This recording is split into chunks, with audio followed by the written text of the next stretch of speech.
jaranan jarane jarana teji jaranan jarane jarana teji sing numpan ndara bei sing iring para mentri srek-srek nong srek-srek gung srok srok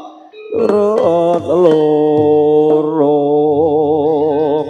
yo ngene kemang sapa sing guyu aku guyu iki youtuber jenengmu aku makan mangan gas wedhus lho masane iki kowe iki dikir masamu tik ane ngalumu kowe kan live apa kuwi Mas apa lek ning WhatsApp ngono ki apa statuse iki rica-rica bro lek muni ngono anggite lah wis sidamu kowe kok meneng aku ya wedi lho kowe meneng ning kono kowe anu ngrasane boyok rada boyok nyapa kemempengan oh aku umur sak kowe iki mbiyen mempeng saiki ya ora wis iya iki aku ki gumun karo lah ya wis to ditelateni kok jenenge wong nyambut gawe iki kadang kala enek sing ngalus enek sing dalane gronjalan nah iki dalane piye iki penak lek dong cangkring iki ora kaya sing nggon aku kono lek nggon aku ki dalane watu gede-gede ya lah halah nggih saestu Bu niki pucangan niki jenglik jenengan pirsa jenglik jenglik niku dalam kula jenengan pirsa lek dalane lek watune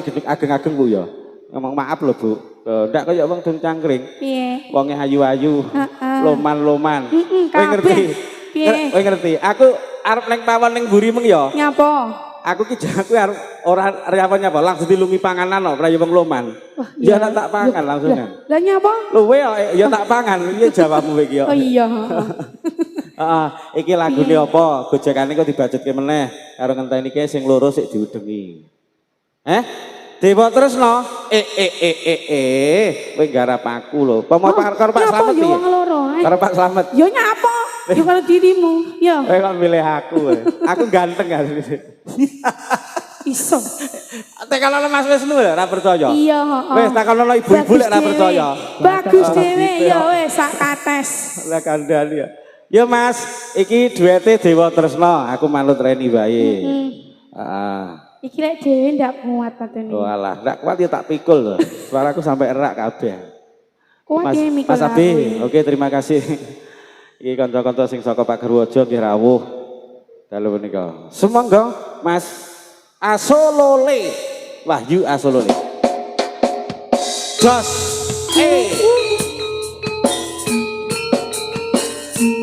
Ho ho ho. Sinar budaya.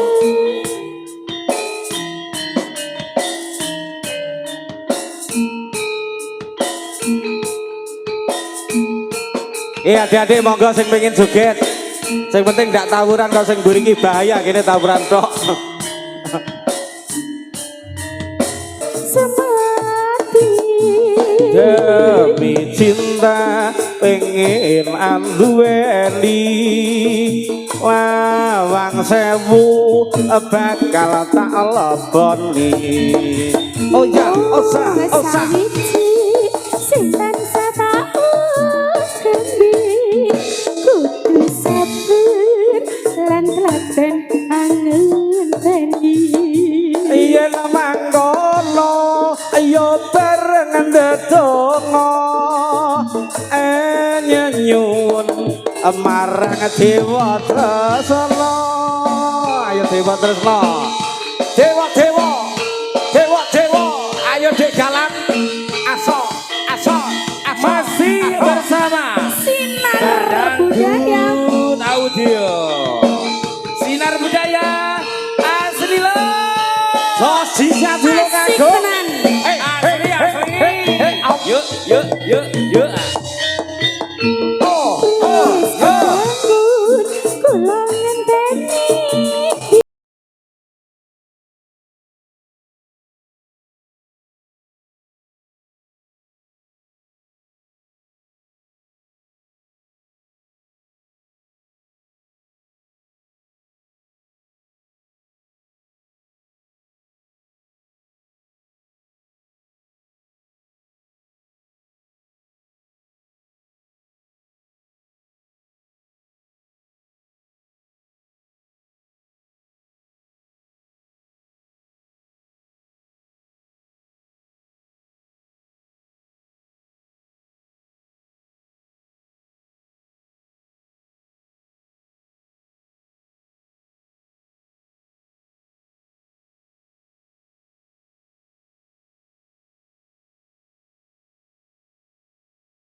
anyun nyuwun marang Dewa Tresna